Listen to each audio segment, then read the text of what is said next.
A Virginia family sickened, but it wasn't salmonella. Doctors say they were poisoned, and something behind the walls of their brand new home was to blame.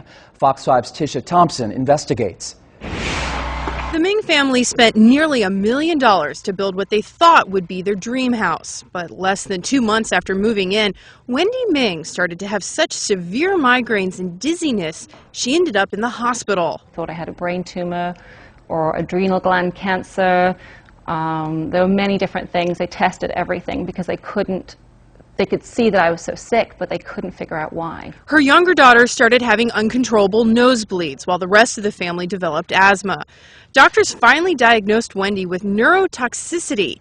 The Mings say her body was full of poison caused by a lethal combination of microscopic mold growing behind the walls of their home. Challenges with the new home, obviously, is the last thing you're going to think about.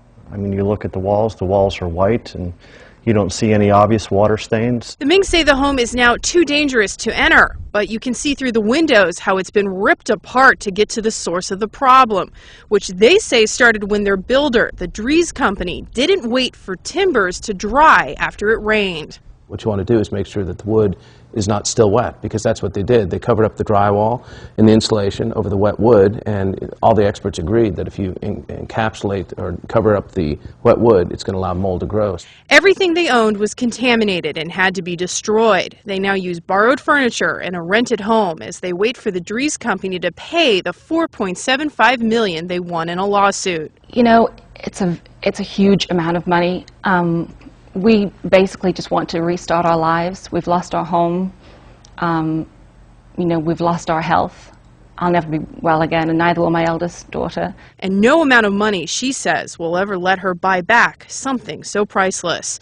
In Loudoun County, Tisha Thompson, Fox 5 News. The Dries Company did not return calls for a comment, but the Mings lawyer says the company has not yet paid that $4.7 million and plans to appeal the case.